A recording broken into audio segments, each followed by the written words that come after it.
बहुत बहुत धन्यवाद माननीय प्रसाद लाल जी। अब मैं आमंत्रित करता हूं पूर्व केंद्रीय मंत्री माननीय नमो नारायण जी मीणा साहब को पधारे और अपनी बात कहें।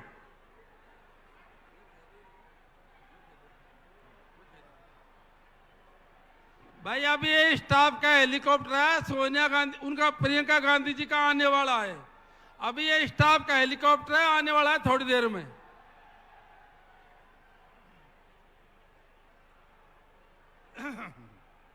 मंच पर विराजमान राजस्थान सरकार के सभी आदरणीय सम्मानीय मंत्रीगण, एमएलए साहिबान, यहाँ के और मंच पर सभी आदरणीय बंधुओं और पूरे 13 जिलों से आए हुए सभी मेरे भाइयों बहनों साथियों और प्रेस और मीडिया के बंधु।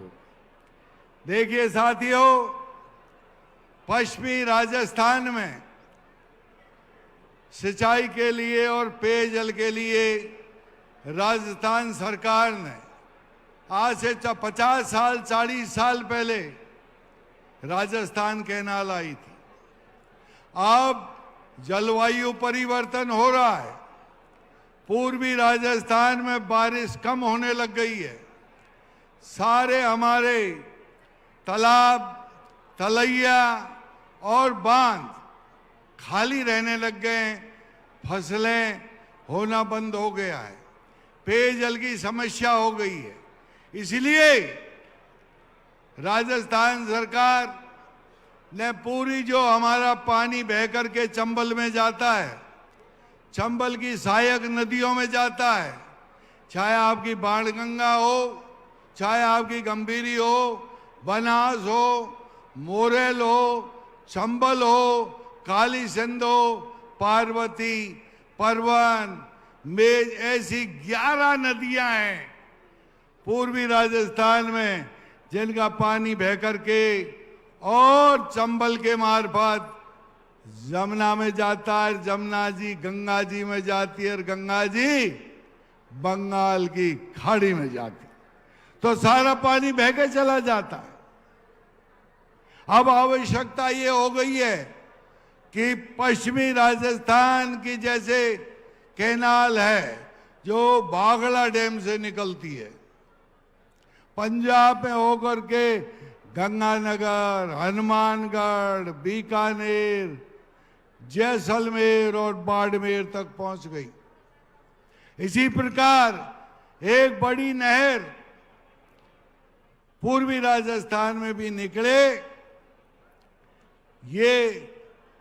अब ये इतनी बड़ी योजना है जिसमें 70,000 करोड़ रुपए लगेंगे।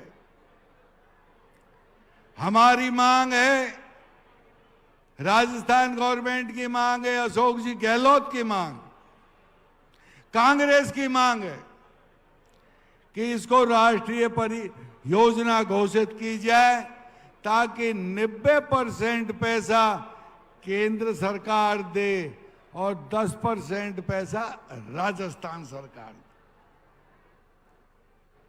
पहले मोदी जी ने और उनके जल संसाधन मंत्री ने ये आश्वासन भी दिया कि अभी इसमें सकारात्मक ध्यान देंगे और आपको ये योजना को राष्ट्रीय योजना घोषित करेंगे। राजस्थान में एक भी योजना राष्ट्रीय योजना घोषित नहीं की है। हिंदुस्तान में 15-16 योजनाएं ऐसी है जिसमें भारत सरकार 90% पैसा देती है और स्टेट गवर्नमेंट 10% देती है। इन लोगों ने आश्वस्त दिया है, ये कहते हैं बीजेपी की सरकार लाओ। हमारे राजस्थान गवर्नमेंट ने और अशोक जी गहलोत ने ये प्रण किया है कि हम अगर भारत सरकार पैसा नहीं देगी तो राजस्थान के बजट से इसको बढ़ाएंगे। खूब पैसा दिया है, 8 दफ्तर खोल दिए, निगम बना दिया और अपने बैरेज बनना चालू हो गया है। तो ये योजना तो बन के रहेगी। वादा खिलाफी है भारत सरकार की कि आश्वासन देने के बाद में इसको राष्ट्रीय योजना घोषित नहीं कर रहे हैं। साथियों, चुनाव का समय है। अगर राष्ट्रीय योजना स्वीकृत भारत सरकार नहीं करती है, मोदी जी नहीं करते हैं, तो फिर हमारे पास वोट लेने क्यों आते हो आप? राजस्थान की पूर्वी क्षेत्र की 13 जिलों की जनता जागरूक हो गई है और उनका पूरा का पूरा ध्यान इस बात पे ERCP आएगी आएगी आएगी, राष्ट्रीय योजना इसको घोषित करनी पड़ेगी। यही हमारी मांग है। आपकी वादा खिलाफी का बदला अब चुनाव के जरिए आप लोग लीजिए, यही मेरी हाथ जोड़कर आपसे विनती है। जय हिंद, नमस्कार, राम राम सर।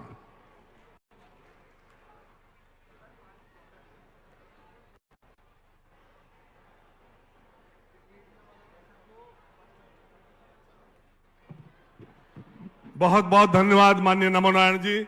साथियों, कुछ ही क्षण में प्रियंका गांधी जी का हेलीकॉप्टर हेलीपैड पे पहुंचने वाला है। मेरा सभी लोगों से आगे रहेगा कि जब हेलीकॉप्टर आए तो हम थोड़ी व्यवस्थित रूप से यहीं खड़े रहें। वो आराम से प्रियंका गांधी जी हेलीकॉप्टर से उतर के और हमारे मध्य यहाँ पधारेंगी।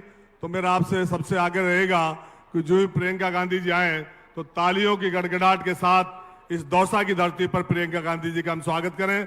क्योंकि 2023 के जो चुनाव विधानसभा के होने जा रहे हैं, वो प्रियंका गांधी जी दौसा की धरती से हुंकार भरेगी राजस्थान में कांग्रेस के चुनाव के। तो हमारी जिम्मेदारी है कि बहुत जोश और खरोश के साथ में तालियां बजाकर और जय जयकार के साथ प्रियंका जी का हम स्वागत करें।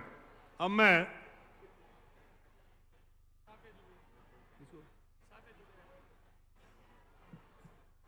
आमंत्रित करूं साफिया जुबैर जी को, वो पधारे और अपनी बात कहें।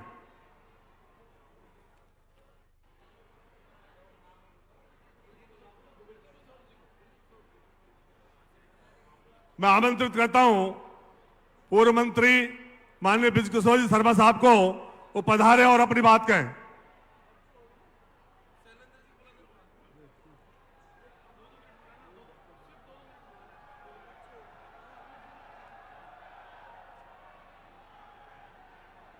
साथियों, हेलीकॉप्टर आ गया है, शांति के साथ में अपनी बात सुने।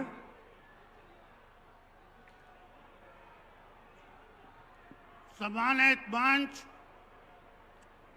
आज दौसा जिले में और दौसा जिले के इस गांव कस्बा सिकराय में हमारी राष्ट्रीय नेता प्रियंका गांधी जी आ रही हैं। उनका आने का एक मकसद, जो पूर्वी जिले के 13 जिले हैं उसमें जो पानी का अभाव है, उस पानी के अभाव को जो मोदी जी ने और गजेंद्र सिंह जी ने जो वादा किया था, वो वादा पूरा नहीं कर रहे हैं। और उसको हमारे अशोक जी गहलोत, जिन्होंने ठान ली है कि इन 13 जिलों को मैं पानी ERC के माध्यम से करा के रहूंगा, और उन्होंने उस पर पैसा भी खर्च कर दिया है। मैं आपसे निवेदन करना चाहता हूं, जिस तरीके से अशोक जी गहलोत ने इस 5 बरस में जनता का काम किया है। मोदी जी ने तो झूठ बोला था कि मैं 15 लाख रुपए आपके पहुंचाऊंगा, लेकिन वो तो 15 लाख नहीं पहुंचा सके। राजस्थान के मुख्यमंत्री अशोक जी गहलोत ने 25 लाख रुपया ये जो बीमारी के लिए जो पैसा खर्च किया है, कर रहे हैं, वो 15 लाख से भी ज्यादा बढ़कर है। ये अशोक गहलोत है जिन्होंने किसानों की बिजली माफ करके 2000 यूनिट माफ किया है। आम आदमी के लिए 100 यूनिट बिजली फ्री की है। बहुत सी योजनाएं ऐसी हैं जिसकी वजह से अशोक जी गहलोत, अगर हम ये कह दें तो कोई अतिशयोक्ति नहीं, कि कहो दिल से आपके बाद कांग्रेस फिर से। मैं अशोक जी गहलोत का धन्यवाद देना चाहता हूँ। मैं उनसे कहना चाहता हूँ, जिस तरीके से महंगाई से निपटने के लिए उन्होंने जो अपना काम किया है, राजस्थान की जनता को मदद पहुंचाने का काम किया है, मैं प्रार्थना करना चाहता हूँ आम जनता से। और ये मेरा घर का जिला है, आपके घर के जिला से प्रार्थना करना चाहता हूँ कि आपने जिस तरीके से नवल किशोर जी का साथ दिया है, उसी तरीके से आज कांग्रेस का साथ देकर अशोक गहलोत जी के हाथ मजबूत करें। धन्यवाद। जय हिंद।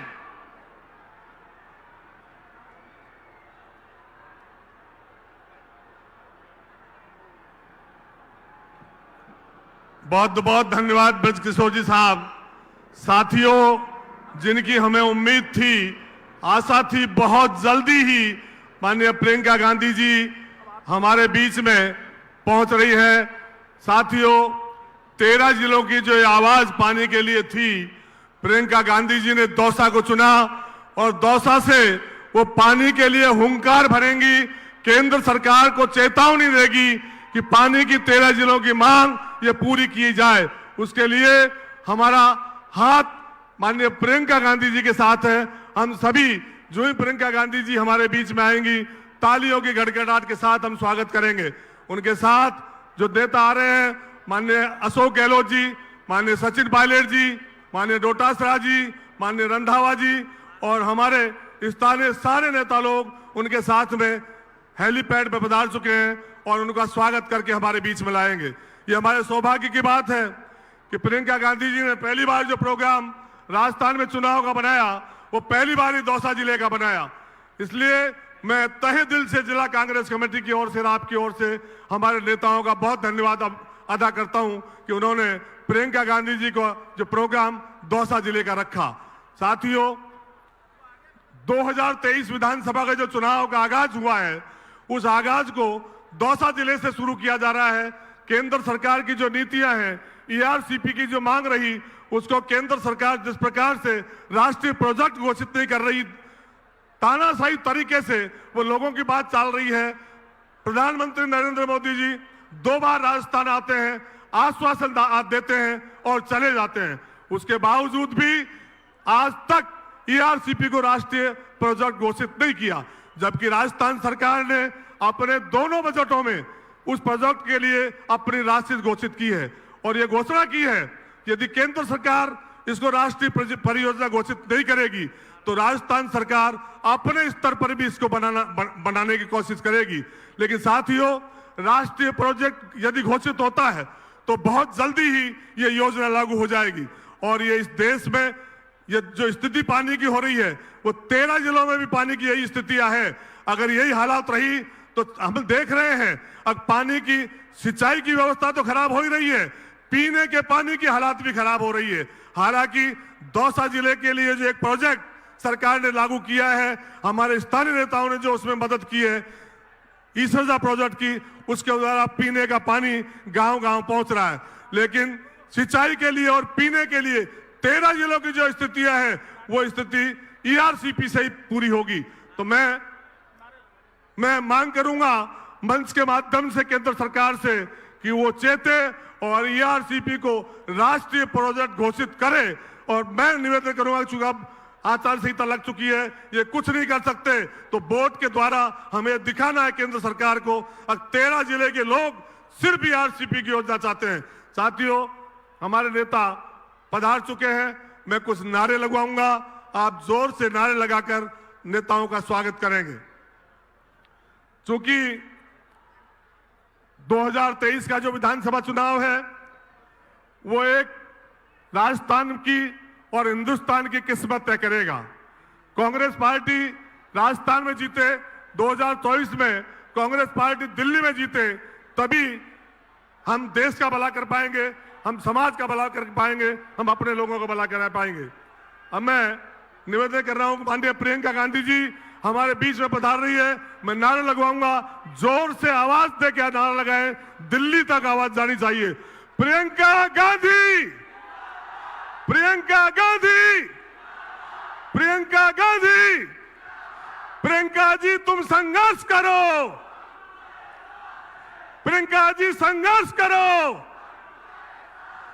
प्रियंका जी संघर्ष करो, प्रियंका गांधी, प्रियंका गांधी। साथियों पीछे से आवाज नहीं आ रही है। प्रियंका गांधी, प्रियंका गांधी, प्रियंका जी संघर्ष करो, प्रियंका जी संघर्ष करो, प्रियंका जी संघर्ष करो, प्रियंका जी संघर्ष करो, प्रियंका गांधी, प्रियंका गांधी, प्रियंका गांधी। तालियों की गड़गड़ाहट के साथ जब प्रियंका जी मंच पे पधारे तो मेरा आपसे आग्रह रहेगा कि तालियों की गड़गड़ाहट के साथ प्रियंका गांधी जी का हम स्वागत करें। माननीय प्रियंका गांधी जी मंच पे पधार रही है। मेरा आप सभी लोगों से आग्रह है कि जो भी प्रियंका गांधी जी का मंच पर पदार्पण हो, आप तालियों की गड़गड़ाहट के साथ में, तालियों की गड़गड़ाहट के साथ में प्रियंका गांधी जी का स्वागत।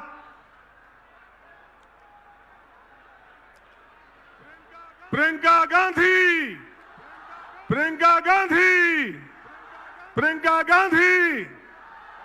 साथियों तालियों की गड़गड़ाहट के साथ प्रियंका गांधी जी का स्वागत, तालियों की गड़गड़ाहट के साथ प्रियंका गांधी जी का स्वागत। प्रियंका गांधी, प्रियंका गांधी, प्रियंका जी संघर्ष करो, प्रियंका जी संघर्ष करो, प्रियंका गांधी, प्रियंका गांधी। तालियों की गड़गड़ाहट के साथ प्रियंका गांधी जी का स्वागत करें।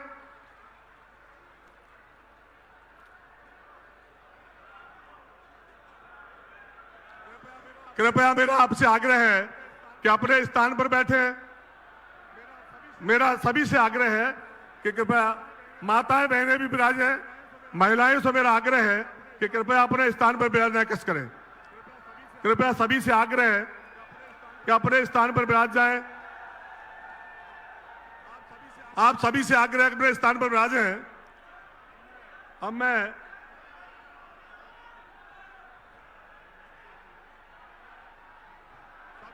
सभी से आग्रह है कि कृपया विराजे हैं। अब मैं स्वागत की कड़ी में प्रियंका जी के स्वागत के लिए माननीय अशोक गहलोत जी मुख्यमंत्री जी से निवेदन करूंगा कि माला पहनाकर प्रियंका जी का स्वागत करें।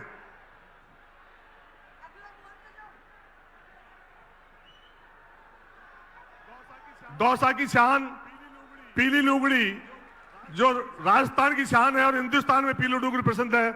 ममता जी से आग्रह करूंगा कि पीली लुगड़ी उड़ाकर माननीय प्रियंका गांधी जी का स्वागत करें।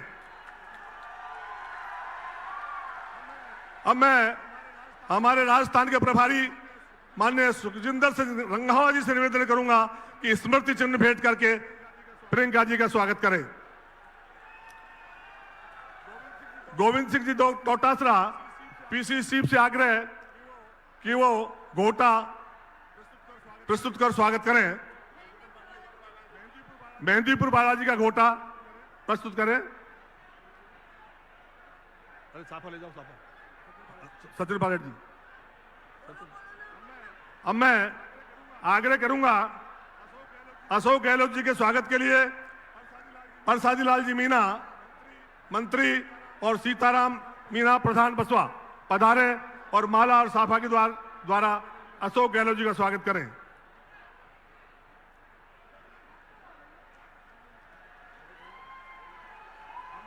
हमारे राजस्थान के प्रभारी माननीय सुखजिंदर सिंह रंधावा साहब के स्वागत के लिए मैं हमारे मंत्री माननीय मुरारलाल जी मीणा और जिला प्रमुख हीरालाल जी सैनी से निवेदन करूंगा कि माननीय डोटासरा साहब का स्वागत करें।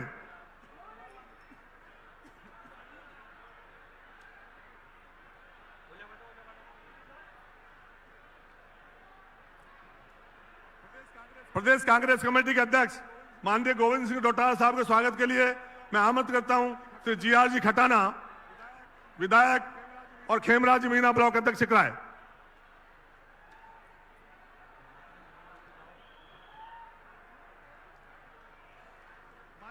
माननीय पूर्व मुख्यमंत्री माननीय सचिन पायलट जी के स्वागत के लिए मैं आमंत्रित करता हूं श्रीमती ममता भूपेश जी और दौसा प्रधान प्रहलाद लोढ़ा जी पधारे और माननीय सचिन पायलट जी का स्वागत करें।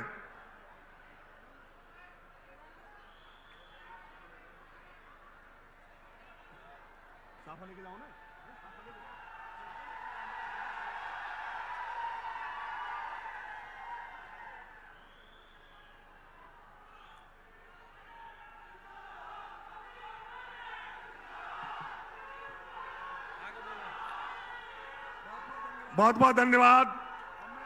मैं आज जिला कांग्रेस कमेटी की ओर से मैं सभी आपको बहुत बहुत धन्यवाद ज्ञापित करता हूं। धन्यवाद। अब मैं क्षेत्रीय विधायक और मंत्री ममता भूपेश से निवेदन करूंगा वो अपनी बात कहें। कांग्रेस पार्टी, प्रियंका गांधी। आज ईआरसीपी के मुद्दे पे प्रियंका जी हमारे बीच में आई है। मैं आपसे चाहूंगी एक बार जोरदार तालियां बजा के प्रियंका जी का स्वागत करें। ये दौसा जिला ऐतिहासिक जगह और आदरणीय प्रियंका जी, आप जिन्होंने नारा दिया था लड़की हूं लड़ सकती हूं, आज हमारे बीच में ईआरसीपी की जन संघर्ष की इस यात्रा की मुखिया बनने आई हैं। दौसा जिले की जनता अपने आप को आज गौरवान्वित महसूस कर रही है कि आज इंदिरा गांधी जी की पोती, राजीव गांधी जी की बेटी, जिन्होंने इस देश के लिए शहादत दी, उनकी बेटी आज हमारे बीच में हम सबको संबोधित करने आ रही हैं। साथियों, कुर्बानियों के इस इतिहास के साथ ये भूमि, आदरणीय प्रियंका जी, जहां पे आप और हम सब खड़े हैं, यहाँ हमारे सबके नेता राहुल गांधी जी ने भारत जोड़ो यात्रा का विराम स्थल था, यहाँ पे वो रुके थे। ऐतिहासिक क्षण, ऐतिहासिक जगह, यहाँ पर आप पुनः हमारे भाई आए और आज आप हमारे बीच में आई हैं। मैं आपका दौसा जिले की जनता और सिकराय विधानसभा की तरफ से बहुत बहुत स्वागत, अभिनंदन करना चाहती हूँ। मैं अब बहुत ही आदर और सम्मान के साथ में हमारे युवा नेता, पूर्व उप मुख्यमंत्री, पूर्व पीसीसी अध्यक्ष को तालियों की गड़गड़ाहट के साथ आमंत्रित करना चाहूंगी कि आए सचिन पायलट जी और अपनी बात को हम सबको संबोधित करें। आदरणीय सचिन पायलट जी।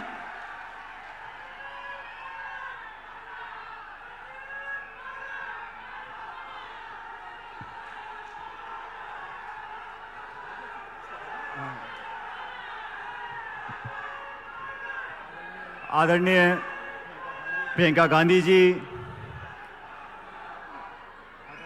आदरणीय मुख्यमंत्री अशोक गहलोत जी, हमारे अध्यक्ष डोटासरा साहब, विधानसभा के अध्यक्ष सीपी जोशी जी, हमारे प्रभारी रंधावा साहब अभी आपके बीच में भाषण दे रही थी, हमारी क्षेत्रीय विधायक और मंत्री ममता जी, मुरारी मीणा साहब, प्रसाद लाल मीणा जी, खटाना जी, जिले के सभी विधायक, मंच पर उपस्थित हमारी अमृता जी, बाकी सभी हमारे मंत्री, विधायक, नेतागण, पार्टी के पदाधिकारीगण, युवा कांग्रेस के, महिला कांग्रेस के, सेवा दल के सभी नेतागण जो आज मौजूद हैं, मैं एक बार पुनः अपनी तरफ से, आप सब लोगों की तरफ से आदरणीय प्रियंका जी का दौसा आने पर बहुत बहुत स्वागत करता हूं।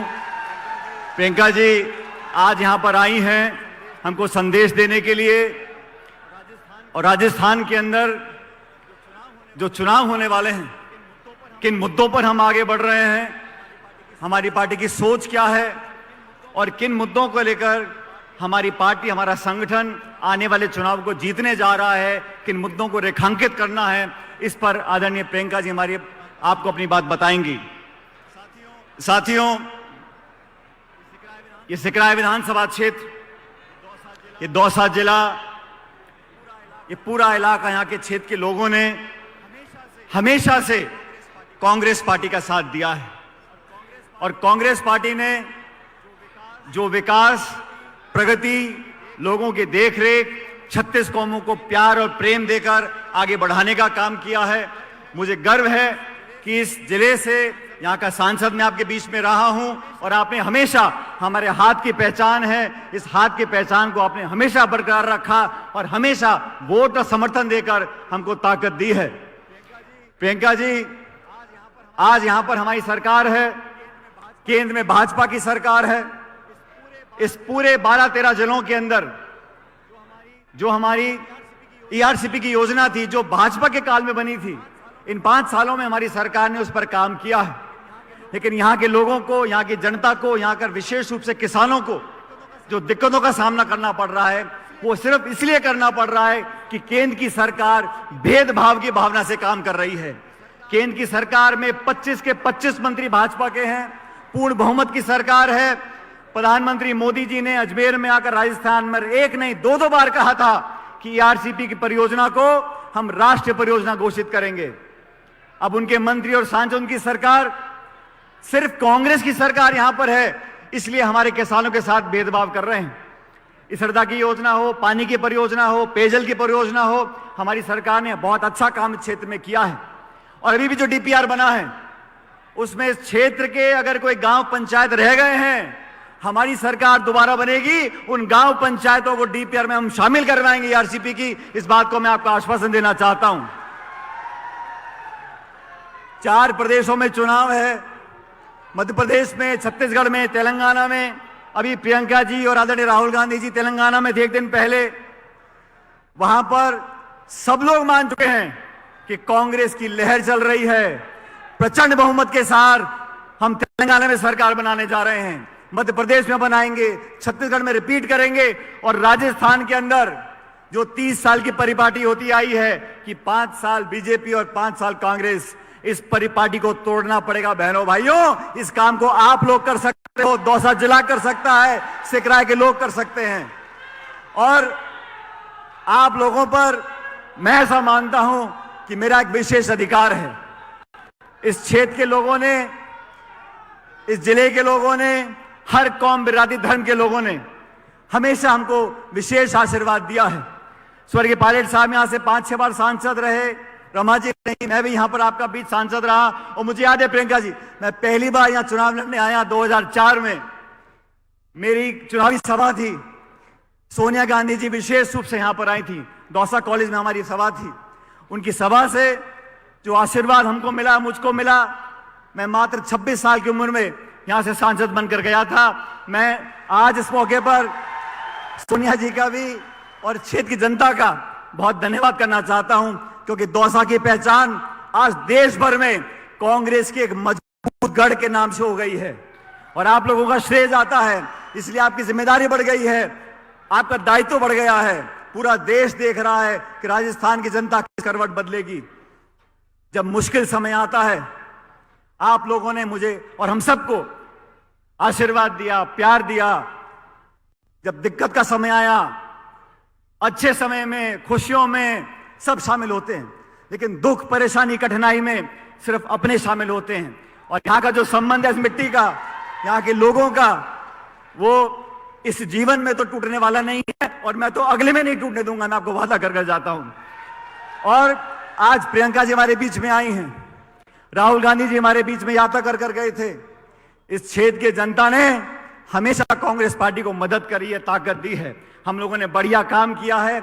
आपके बीच में जो विकास हुआ है, हमारे मंत्री, जिले के 2-2, 3-3 मंत्री हैं, विधायक हैं, सबने मिलकर आपका विकास किया है। आज हम उम्मीद आपसे करते हैं कि सभा के बाद एक ऐसी लहर जिले, पूरे क्षेत्र में होनी चाहिए कि एक एक सीट कांग्रेस पार्टी जीत कर जानी चाहिए। एक एक सीट पर यहां पर उम्मीदवार कांग्रेस पार्टी जीतना चाहिए।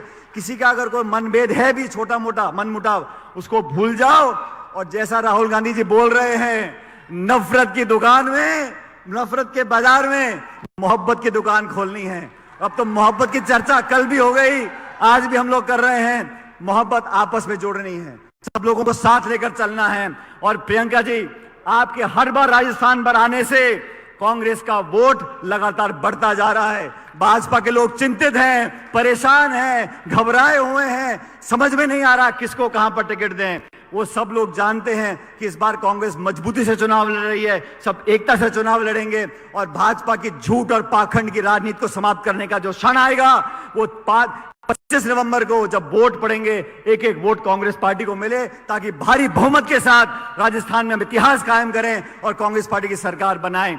मैं एक बार पुनः प्रियंका जी आपका स्वागत करता हूं। दौसा की जनता हमेशा पलक पावड़े बिछाए, चाहे सोनिया जी हो, चाहे राहुल जी हो, चाहे आप हो, आपकी बात को हम लोग कभी इनकार करने वाले नहीं है। आप आह्वान करके चले जाओ, सारी की सारी सीट कांग्रेस पार्टी की झोली में डाल कर देंगे, ये मैं आपको जनता की तरफ से आश्वासन दे सकता हूं।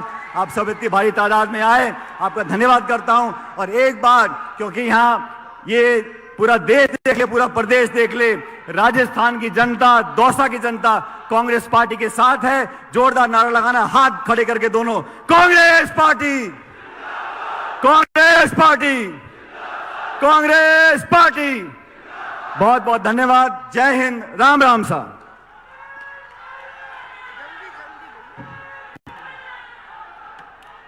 मैं अब बहुत ही आदर के साथ में हमारे राजस्थान प्रदेश कांग्रेस कमेटी के यशस्वी अध्यक्ष, जुझारू और संघर्षशील व्यक्तित्व के धनी, किसान के बेटे सम्मानीय गोविंद सिंह डोटासरा जी को आमंत्रित करना चाहूंगी कि वो आए और जनसभा को संबोधित करें। सम्मानीय गोविंद सिंह डोटासरा जी।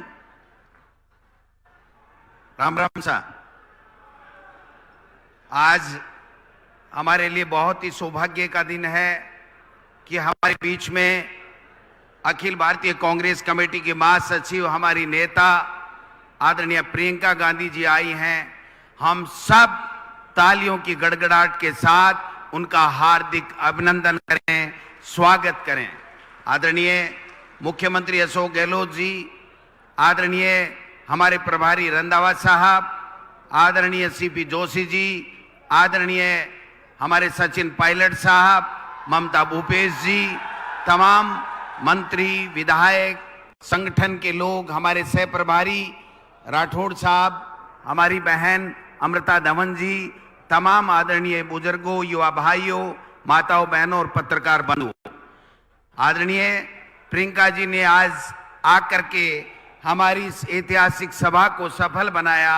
हम उनको सुनना चाहेंगे, लेकिन मैं एक बात निवेदन करना चाहता हूं कि देश के प्रधानमंत्री जी ने 2 बार पिछले चुनाव से पहले प्रदेश के लोगों के साथ ये वादा किया था कि हम अगर केंद्र की दोबारा 2019 में सत्ता में आए तो हम ईआरसीपी को राष्ट्रीय परियोजना घोषित करेंगे। लेकिन बड़े दुख की बात है कि यहां राजस्थान का जल संसाधन मंत्री होते हुए भी देश के प्रधानमंत्री ने राजस्थान की जनता के साथ में ईआरसीपी को राष्ट्रीय परियोजना बनाने का वादा करने के बावजूद भी अपना वादा नहीं निभाया है। ये वादा खिलाफी के खिलाफ, उनकी इस वादा खिलाफी के खिलाफ ये राजस्थान कांग्रेस कमेटी आपके नेतृत्व में, राहुल गांधी जी और खड़गे साहब के नेतृत्व में, हम प्रियंका जी यहां पर कांग्रेस का कार्यकर्ता घर घर जाएगा, हमारी सरकार की अच्छी योजनाओं का बताएगा, क्योंकि हमने काम शानदार किए हैं। चाहे कर्मचारियों के लिए ओपीएस की बात हो, किसानों के कर्जे माफ की बात हो, किसानों के लिए बिजली के बिल की माफ की बात हो, चाहे पेंशन सोशल सिक्योरिटी में बात हो, 25 लाख की स्वास्थ्य की जो योजना हो, 25 लाख रुपए तक का इलाज फ्री, 10 लाख रुपए का दुर्घटना बीमा हो, मैं समझता हूं कि इंदिरा रसोई की बात हो, तमाम वो सारे के सारे काम हमने जो जनता के दिल में था वो काम करने का काम राजस्थान की हमारी सरकार ने किया है। कांग्रेस का कार्यकर्ता हमेशा बब्बर शेर की तरह गांव-गांव जा रहा है, ढाणी-ढाणी जा रहा है और बता रहा है कि आप बताइए कि केंद्र की मोदी सरकार ने जो वादे किए थे, चाहे वो महंगाई कम करने का वादा किया था, चाहे वो बेरोजगारों को रोजगार देने का वादा किया था, चाहे किसानों की दुगनी आमदनी करने का वादा किया था, वो वादे नहीं निभाए। उल्टे 3 काले कानून ला करके किसान को खून के आंसू रुलाने का काम किया। लेकिन उल्टे हमारी सरकार ने 16,000 करोड़ रुपए का कर्जा भी माफ किया। और जिस ईआरसीपी की हम आज बात करने के लिए आए, जो केंद्र की सरकार हमें वादा खिलाफी कर रही है, ईआरसीपी को राष्ट्रीय परियोजना नहीं बना रही है, उस ईआरसीपी की योजना को हमारी सरकार ने दोनों बजनों में 23,000 करोड़ रुपए बजट देकर के चालू करने का वादा निभाने का काम किया है। एक तरफ केंद्र की वो मोदी सरकार है जो वादा खिलाफी करती है, जो 9 साल पहले जो वादे किए थे न उनको पूरा कर रही है, न किसान का ध्यान में है, न माता बहनों का ध्यान में है। केवल झूठे वादे करके वोट की फसल काट करके राजनीति कर रहे हैं। आदरणीय प्रियंका जी, जब आप टोंक में निवाई में आई थी, उसके बाद में एक वातावरण बना है। हमारी माताएं बहनें कह रही हैं कि अब की बार 2023 का चुनाव हम माता और बहनें प्रियंका जी की बात के ऊपर मोड़ लगा करके राजस्थान में ऐतिहासिक समर्थन के साथ में राजस्थान में कांग्रेस की सरकार बनाएंगे। और 2023 में कांग्रेस की सरकार बनेगी तो ये मान के चलना 2024 में मोदी सरकार का दिल्ली से तख्ता पलट होगा, इस बीजेपी का सुपड़ा साफ होगा। यह मैं निवेदन करने के लिए आया हूं। आज आप सब लोग प्रियंका जी को सुनना चाहते हैं, हम सब लोग प्रियंका जी को सुनना चाहते हैं, इसलिए मैं ज्यादा लंबी चौड़ी बात नहीं करूंगा। केवल एक बात करूंगा कि हमारे पास बताने के लिए बहुत कुछ है। हम एकजुट हैं, एक साथ हैं और सत्ता और संगठन ने समन्वय के साथ मिलकर के काम किया है। अब मैं निवेदन करना चाहता हूं कि दूसरी तरफ भारतीय जनता पार्टी बिखरी पड़ी है। इनके जो चेहरे फीके हो गए 10 साल में, जो सांसद उनको उतार करके वो केवल 2023 की लड़ाई नहीं लड़ना चाहते हैं। उनको पता है 2023 में नहीं जीतेंगे। केवल और केवल अपनी 2024 की एंटी कैपेसिटी को खत्म करने के लिए ये इस तरीके की लिस्टें जारी कर रहे हैं। भाई और बहनों, हमको गांव गांव ढाणी ढाणी जाना है, 1 मिनट भी व्यर्थ नहीं गंवाना है। हमारे पास में योजनाएं हैं, हमारे पास में बूथ लेवल अध्यक्ष से लेकर के संगठन खड़ा हो गया है, हमारे पास में नेतृत्व है। खड़गे साहब का, राहुल गांधी जी का आशीर्वाद हमको मिल रहा है, आगे भी मिलता रहेगा। प्रियंका जी आई हैं, मैं चाहता हूं कि माननीय प्रियंका जी आप 25 तारीख को फिर राजस्थान में आकर के धूम मचा दें। और मैं कहना चाहता हूं, ये राजस्थान हमारे कांग्रेस के कार्यकर्ता जीत करके आपकी झोली में डालेंगे। इन्हीं शब्दों के साथ आप सब लोग पधारे, आपका बहुत बहुत स्वागत, धन्यवाद। जय हिंद, जय भारत, जय कांग्रेस। अब मैं आमंत्रित करना चाहूंगी राजस्थान के यशस्वी मुख्यमंत्री, गरीबों के मसीहा और जननायक, जिन्होंने राजस्थान की जनता को संभालने का प्रयास किया। मैं चाहूंगी तालियों की जोरदार गड़गड़ाहट के साथ में मुख्यमंत्री जी का स्वागत करें।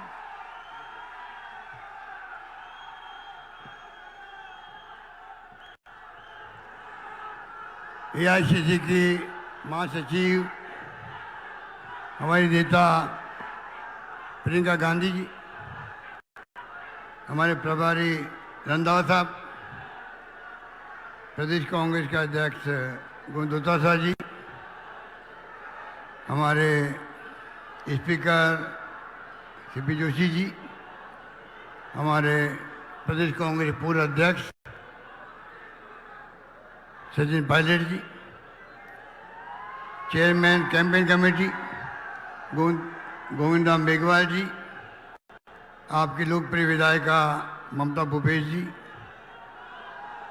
एआई सचिव वीरेंद्र राठौड़ साहब, अमृता धावन, धीरे गुजर जी, जिला अध्यक्ष रामलाल जी और तमाम उपस्थित हमारे यहाँ विधायकगण, भाई और बहनों, नौजवान साथियों, मैं सबसे पहले अपनी ओर से, आप सबकी ओर से हमारी नेता प्रियंका गांधी जी का हार्दिक स्वागत करता हूं।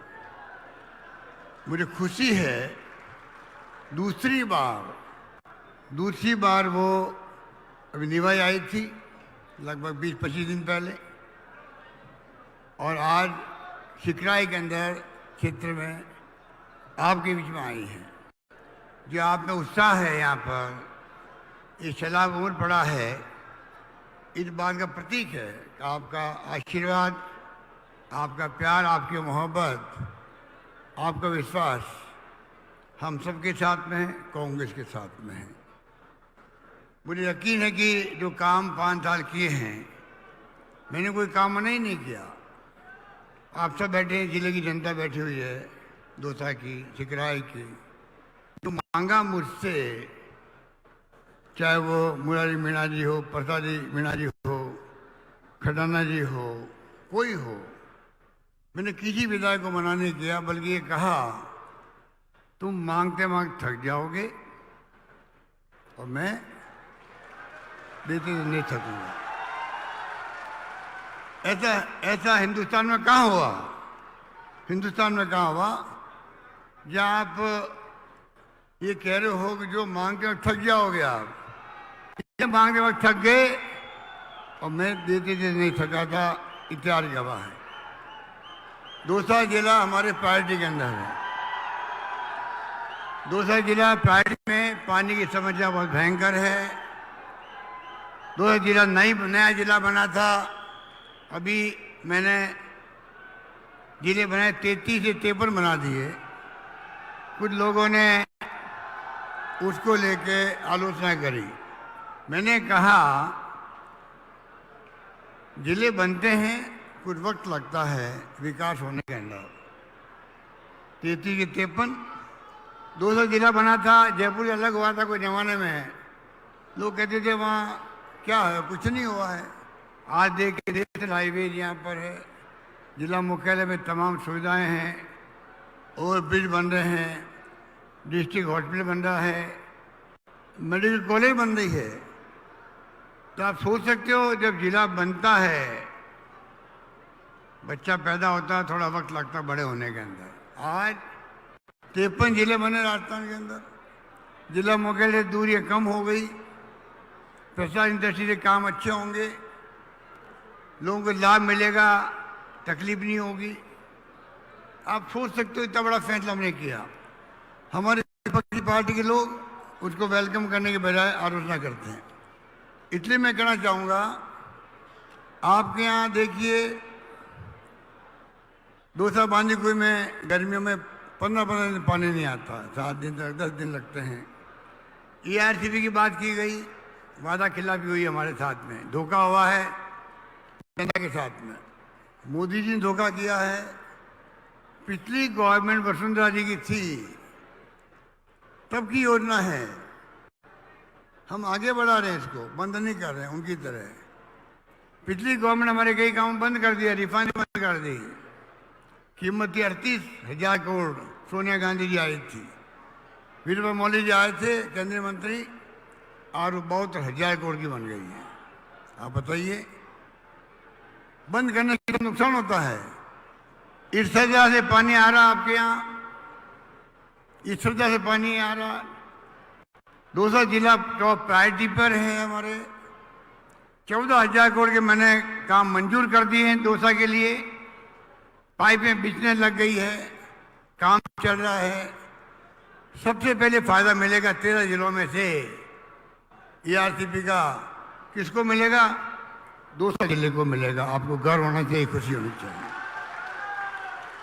इसलिए मैं कहना चाहूँगा, ERCP को लेके भारत सरकार गुमराह करी लोगों को। उनका मंत्री राजस्थान का ही है शेखावत, वो गुमराह कर रहा है। हम आगे बढ़ा रहे हैं, आगे बढ़ जाएंगे। प्राइम मिनिस्टर का वादा झूठा है, उनको पूरा एक्सपोज करेंगे हम लोग। ये दूसरी मीटिंग है। खड़गे साहब आए थे अभी 7 दिन पहले 12 के अंदर ERCP के कैंपेन की लॉन्चिंग में। प्रदेश कांग्रेस कमेटी अध्यक्ष जी को मैं धन्यवाद देना चाहूँगा, इतनी जल्दी आपने ERCP की दूसरी मीटिंग कैंपेन की प्रियंका जी को बुला करके आपने आज यहाँ आयोजित की है। मुझे खुशी है कि जो तादाद में आप आए हैं, जो उत्साह आप में है, जैसे मैंने कहा, इससे हमारा हौसला बढ़ता है। जो हमने इशू बनाया ERCP का, उसको आप लोग समझते हैं, और ERCP योजना पूरी होकर रहेगी।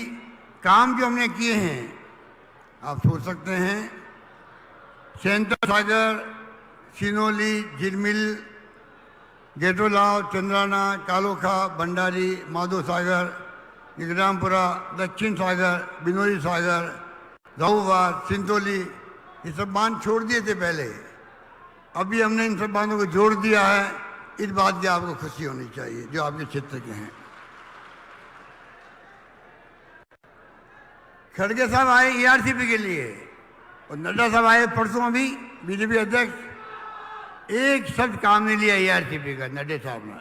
आप बता दीजिए, एक तरफ तो हम लोग संघर्ष कर रहे ARCP के लिए, उनका राष्ट्रीय अध्यक्ष आता बीजेपी का, पूरी पार्टी जीरो है, नाम तक नहीं लिया ARCP का, वो आप समझ सकते हो। आपके जिले में 2 कैबिनेट मंत्री हैं, एक सदन पार का मंत्री है, एक राज्य में दर्जा दिया हुआ है, तो चारों 5 विधायक जो है हमारे साथ थे इस बार जिले के अंदर।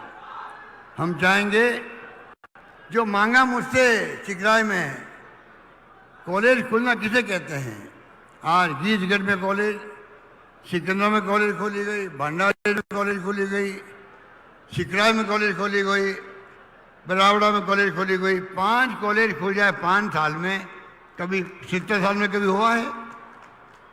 कभी हुआ है 70 साल के अंदर? 250 कॉलेज खोली थी हमने इन 5 साल में, 310 कॉलेज खोल दी। तो मैं कहना चाहूँगा शिक्षा में हमारा जोर है, समाज सेवा में हमारा जोर है। मालूम है आपको, चिरंजीवी योजना, 25 लाख का बीमा फ्री, स्वास्थ्य का अधिकार कानून बना दिया। जब सोनिया गांधी जी ने, मनमोहन सिंह ने कानून बना दिया 4, नरेगा का, शिक्षा का अधिकार, फूड सिक्योरिटी का अधिकार, सूचना का अधिकार, यहाँ पर राइट टू हेल्थ का कानून बना है। हम 1 करोड़ लोगों को पेंशन दे रहे हैं, मिनिमम पेंशन कर दी है, 1000 रुपये कर दी है। इसका मतलब पति पत्नी को पेंशन मिलती है तो उस परिवार में 2000 रुपये प्रति माह आ रहा है, पेंशन का आ रहा है। बता दी कितने राज्य में आता देश के अंदर। हम मांग करते प्रधानमंत्री से, पूरे मुल्क के अंदर आप राइट टू सोशल सिक्योरिटी लागू करो। सब परिवार का भरण पोषण की जिम्मेदारी सरकार की होती है, जो जरूरत होती है उसको। दुनिया के मुल्कों में है, आप विश्व गुरु बनने की बातें करते हो, अरे कुपोषण बच्चे, महिला प्रसव करती मर जाती है, खाने को मिलता नहीं है, भूखमरी है, और आप विश्व गुरु की बातें कर रहे हो। वो तब होगा तब आप देश के लोगों को, हर परिवार को सोशल सिक्योरिटी दोगे। ये मेरी उनसे मांग है। इसलिए मैं कहना चाहूँगा, चिकराय में उप जिला अस्पताल बन गया, बेरावड़ा, मानपुर गढ़ में CHC, कालाखो, मीना शिमला में PSC खोली गई है। और मैंने कहा आपको दूसरा कहने मेडिकल कॉलेज खोल रही है, और नर्सिंग कॉलेज के मैंने जारी कर दी है। आपकी नर्सिंग स्वास्थ्य मंत्री जी बैठे हुए हैं, प्रताप मीणा जी, तो आप सोच सकते हो जो मांगा उनको दिया हम लोगों ने। बेरावड़ा में, भंडारेज में तहसील, पापड़दा गीजगढ़ उप तहसील, सिकंदरा में पंचायत समिति बनी है। पापड़दा में पुलिस थाना, निहारपुरा भंडारेज में चौकी, चिकराय में अपर जिला और सेशन कोर्ट खुल गया है। सिकंदरा में देवनारायण बालिका छात्रावास, बेरावड़ा में सावित्रीबाई फुले छात्रावास बन रहा है। विधानसभा के अंदर करीब 100 करोड़ सड़कें अलग से बन रही है। तो मैं कहने को बहुत कुछ है, आप प्रियंका जी को सुनना चाहेंगे। मैं लंबी बात नहीं कहता हुआ आपको इतना ही कहना चाहूँगा, आप विश्वास कीजिए हमारी सरकार पर। राहुल गांधी जी ने, खड़गे साहब ने, सोनिया गांधी जी ने कह रखा हमें वादा मत करो, तो वादा करते हो, वादा निभाओ, और हम निभाते हैं। इसलिए आपका विश्वास हमारे ऊपर है। महंगाई इलाज शिविर में खोले, 10 गारंटी हमने दी आपको। आज घर घर में राशन पहुंच रहा है, मिर्च मसाले पहुंच रहे हैं, कामधेनु योजनाओं में गांव का बीमा हो रहा है। लंबी मर गई गाय, 40,000 रुपये मैंने बैंक के खाते में जमा करवा दिए लोगों को, 40,000 रुपये। 100 यूनिट बिजली माफ कर दी, 2000 यूनिट बिजली माफ किसानों ने कर दी। 10 वादे पूरे कर रहे हैं हमने। महिलाओं को स्मार्टफोन मिल रहे हैं, 40 लाख महिलाओं को लगभग मिल चुके हैं, 1 करोड़ लगभग मिलने वाले हैं सेकेंड फेज के अंदर। ये मैं कहना चाहता हूँ। इस प्रकार से राइट टू हेल्थ का दुर्घटना बीमा अलग है। आगे आने वाले वक्त में और गारंटी देंगे हम लोग आपको। चुनाव में जाने के पहले हमारे मैनिफेस्टो कमेटी के अध्यक्ष बैठे हैं डॉक्टर CP जोशी, मैनिफेस्टो बना रहे हैं। गारंटी मिलेगी आपको, गारंटी आधारित सरकार चलेगी आने वाले वक्त के अंदर। मैं कहना चाहूँगा, घोषणा पत्र का मतलब यही है, वादे करते हैं जनता से, वादे निभाते हैं। हमारी गवर्नमेंट वो गवर्नमेंट है जिसने जीतते ही मैनिफेस्टो को, घोषणा पत्र को कैबिनेट की मीटिंग में लाते हैं हम लोग, पास करते हैं और चीफ से कहते हैं क्योंकि जनता ने वादे करके वहां इन वादों के आधार पर सरकार चलेगी 5 साल तक। तो आप सोच सकते हो, ये कहते कतनी करने में अंतर नहीं हमारे, जबकि वो बीजेपी वाले चाल चहित चेहरा सब भूल गए हैं। आतंक मचा रखा देश के अंदर, ईडी, इनकम टैक्स, सीबीआई का। लोकतंत्र खतरे के अंदर है, चिंता बहुत ज्यादा है लोगों को। संविधान की धज्जियां उड़ रही है। डॉक्टर अम्बेडकर का संविधान बनाया हुआ है, उसके आधार पर देश चलता चलता अंदर पहुंचा है। पंडित नेहरू के जमाने लगा करके इंदिरा जी, राजीव गांधी जी थे, आज तक संविधान को आधार बना के देश चल रहा है। पहली बार जुडिशरी पे दबाव, एजेंसी प्रीमियर हमारी है, हमें गर्व होना चाहिए।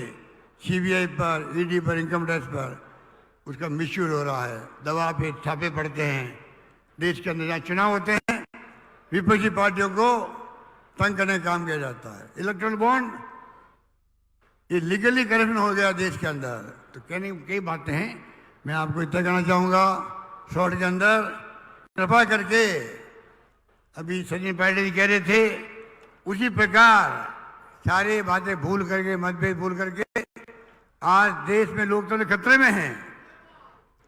आपको हमको समझना पड़ेगा राजस्थान वासियों को, किस प्रकार से राजस्थान सरकार बनेगी कांग्रेस की, पूरे मुल्क में मैसेज जाएगा। चुनाव खाली राजस्थान के लिए नहीं है, जो राहुल गांधी कहते हैं वैसे ये चुनाव कांग्रेस का और देश का भविष्य तय करेगा। इसलिए मैं आपका आह्वान करूंगा, आप सबसे मेरा विनम्र निवेदन है कि जिस प्रकार से ये घबरा गए हैं, सांसदों को टिकट देते हैं एमएलए का, इनके पास क्या 2.5-3 लाख वोटर्स होते हैं, आबादी ज़्यादा होती है, क्या एक इनको उम्मीदवार नहीं मिल रहा वहाँ पर खड़ा करने के लिए? मेंबर पार्लियामेंट चुनाव 7 लोगों को दे चुके, इतने घबराए हुए लोग हैं ये, इनके पास कहने कुछ है ही नहीं।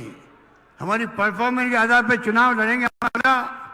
मैं इस मुबारक मौके पर इस मंच से, सिकराय के विधानसभा क्षेत्र के मंच से ये घोषणा करना चाहता हूँ, अगला चुनाव हम लोग जो हमने काम किए हैं, सुशासन दिया है, स्कीमें दी आप लोगों को, कानून पास किए इससे बढ़ के जो कंट्री में कहीं नहीं है, अभी वक्त नहीं मैं गिनूँ आप सबको, फैसले हमने किए हैं, अधिकार आपको दिए हैं। हम खाली उनके आधार पर चुनाव लड़ना चाहेंगे, बताएंगे, चाहे वो दिल्ली कोई नेता आते हों, वादे करते हों, चुनाव के बाद में एक नेता की शिकल आप नहीं देखोगे, शिकलें देखोगे आप, हमारी देखोगे आप, राजस्थान वालों को देखोगे, क्योंकि हम आपके बीच में रहते हैं, आपसे मिलते हैं, दुख दर्द में आपके हम काम आएंगे। दिल्ली वाले झूठे वादे करके चले जाएंगे, कहते हैं हमारा कोई चेहरा नहीं है राजस्थान के अंदर, मुख्यमंत्री का कमल का फूल चेहरा है। कमल का फूल सड़क बनाएगा, कमल का फूल आपको स्वास्थ्य का अधिकार देगा, पानी की योजना देगा, क्या देगा वो आपको? कमल का फूल उनका निशान हो सकता है, और आप बताइए कोई चेहरा घोषित नहीं कर रहे हैं, और जिस प्रकार से माहौल बना रहे हैं वो लोग, उसको आपको समझना पड़ेगा। इसलिए मैं कहना चाहूँगा, इनकी करतूतों को समझो। अग्निवीर लेके आ गए, अग्निवीर नाम तो बड़ा अच्छा है, अग्निवीर। 18 साल का बच्चा नौकरी में जाएगा, 22 साल में भगा देंगे उसको, 22 साल में नौकरी खत्म। आप कल्पना कीजिए क्या क्या इनके इस शिफरे दिमाग के लोग ऐसे फैसले कर सकते हैं, जिनका दिमाग शिफरा होता है। 4 साल के बाद में 22 साल में बच्चा क्या करेगा बता दीजिए। लोग सड़कों पर उतरे थे, धमकी दी गई गृह मंत्रालय द्वारा, गृह मंत्री द्वारा, जो सड़कों पर आएगा उसकी जिंदगी भर नौकरी नहीं लगेगी। बच्चे चुप हो गए, चुप हो गए, पर उनके दिल में आग लगी हुई है, आक्रोश है। ये नहीं भूलना चाहिए पूरे देश के नौजवानों को। एक बच्चा मर गया अभी अग्निवीर का। एक सैनिक का शासन जब मरता है, शहीद होता है, सम्मान होता है, सम्मानजनक ढंग से होता है। उसकी लाश को किसी पूछा तक नहीं वहाँ पर, आपने न्यूज़ पढ़ी होगी अखबार के अंदर, ये अग्निवीर है। इसलिए मैं कहना चाहूँगा, कृपा करके चुनाव बड़ा महत्वपूर्ण है, आपको दिमाग रखना पड़ेगा। हमारी योजना एक से एक बढ़ कर है। 500 रुपये सिलेंडर दे दिया, ओपीएस दिए कर्मचारियों के लिए। पूरे देश के अंदर कहीं पे भी ओपीएस की योजना नहीं है। 1000 रुपये मिनिमम पेंशन कहीं पे भी नहीं है। 25 लाख का बीमा कहीं पे भी नहीं है। आरजीएसएस कर्मचारियों के लिए कहीं पे भी नहीं है। दुर्घटना बीमा 10 लाख का कहीं पे भी नहीं है। तो आप सोच सकते हो जिस रूप में इंग्लिश स्कूल, ये हमारे बैठे अध्यक्ष जी शिक्षा मंत्री थे, अंग्रेजी स्कूल खुल गई राजस्थान के गाँव के अंदर। मुझे खुशी इस बात की है, ये बात कह के मैं अपनी बात समाप्त करता हूँ। गांव वालों को मैं बधाई देना चाहूँगा। हालात वर्तमान जो आए हैं कंप्यूटर के, मोबाइल फोन के, ये राजीव गांधी का सपना था। लोग समझे नहीं थे उस वक्त तो कि क्या कहना चाहते, 21st सेंचुरी की बात करते हैं। ये सपना वो था कंप्यूटर का, आईटी बेस का। आईटी बेस नंबर 1 है देश के अंदर, राजस्थान नंबर 1 है देश के अंदर आईटी गवर्नेंस के अंदर। आपको खुशी होगी, हर काम आज कंप्यूटर से हो रहे हैं, मोबाइल फोन से हो रहे हैं। डीबीटी हो रही है आपके बैंकों के अंदर। कैसे हो रही है? राजीव गांधी का सपना था, उसके कारण हो रही है। तो मैं कहना चाहूँगा आज जब ये सब हो रहा है तो आप समझ रही इंग्लिश स्कूल हैं। मैं भी खिलाफ था, इंग्लिश के अंदर खिलाफ था, बचपन के अंदर पढ़ता था अंग्रेजी क्या काम आएगी, क्या काम आएगी अंग्रेजी हमारे। दक्षिणी राज्य में हिंदी के खिलाफ आंदोलन चलते थे, यहाँ चलते थे उत्तर भारत में अंग्रेजी के खिलाफ चलते थे। आज मैंने महसूस किया अंतर्राष्ट्रीय लैंग्वेज है, बच्चे पढ़ लिख जाएंगे तो दिल्ली, बम्बई, लंदन, अमेरिका जाएंगे हमारे बच्चे, गांव के बच्चे जाएंगे। राजस्थान वो राज्य होगा आने वाले वक्त में 10 साल बाद में। अभी हम जाते हैं कैंपों में, गए शिविरों में, बच्चे खड़े होते हैं, इंग्लिश में बात करने लगे वो हमसे, हम जवाब नहीं दे पाते हैं, उससे अच्छी इंग्लिश वो बोलते हैं। आप सोच सकते हो ये क्रांति हुई है, क्रांति। 3000 स्कूल खुल गई है, लाखों बच्चे पढ़ रहे हैं, लॉटरी खोलनी पड़ रही है एडमिशन के लिए। हम वादा करेंगे, सीपी जोशी जी कहेंगे कि जो चाहेगा गांव में वहाँ स्कूल खुलेगी, अंग्रेजी स्कूल अलग से खुलेगी। इस प्रकार से मैं चाहूँगा, राजस्थान का सपना देखा हमने, मिशन 2030 वो सपना आपने देखा होगा। करीब 3 करोड़ 32 लाख लोगों ने अपने विचार व्यक्त किए हैं। 3 करोड़ 25 लाख लोगों ने वो सपना साकार करेंगे। यही बात करता मैं आप सबको बहुत बहुत बधाई देता हूँ और कहना चाहूँगा ममता भूपेश आपकी नेता जो है आपके लिए प्रतिबद्ध है, समर्पित है, आपके सुख में काम आती है, कोई कमी रखी नहीं है।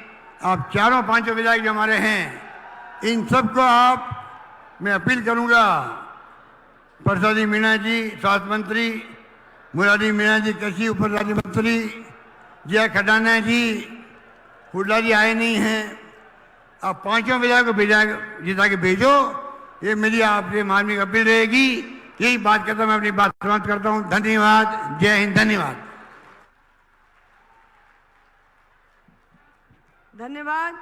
बहुत ही आदर के साथ में मैं आमंत्रित करना चाहूंगी देश की नेता, देश की आंधी प्रियंका गांधी जी को, जो आज हमारे बीच दौसा जिले में हम सबको संबोधित करने आई हैं। तालियों की गड़गड़ाहट के साथ में हम प्रियंका जी का स्वागत करेंगे। और हमारे लिए बहुत ही खुशी की बात है कि यहाँ से प्रियंका जी भाषण देके मेहंदीपुर बालाजी के दर्शन करने जाएंगी। बोलो बालाजी महाराज की। प्रियंका गांधी, आदरणीय प्रियंका गांधी जी।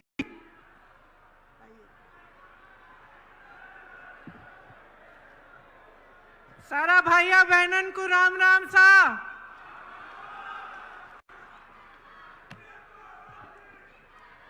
आदरणीय अशोक गहलोत जी, श्री सचिन पायलट जी, रंधावा जी,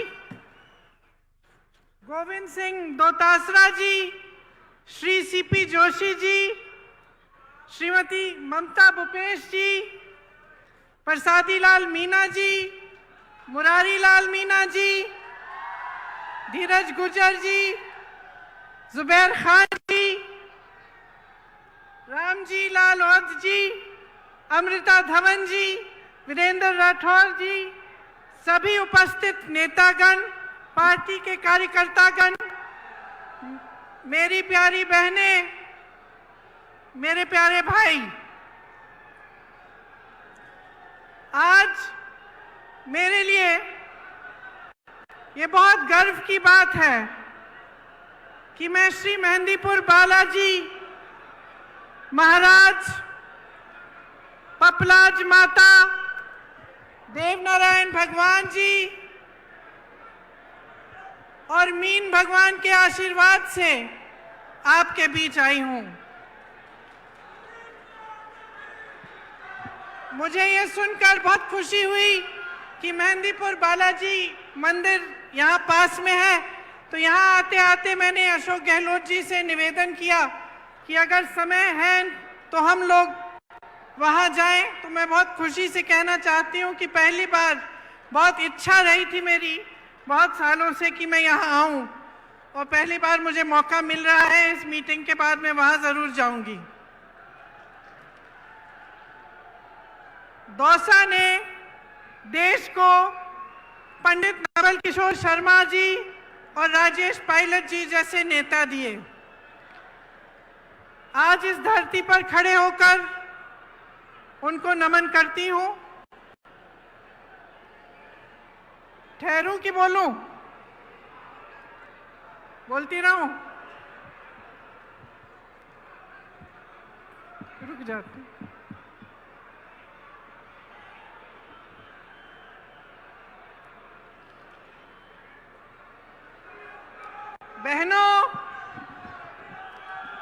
बहनों, आजकल आपके खेतों में बहुत काम है।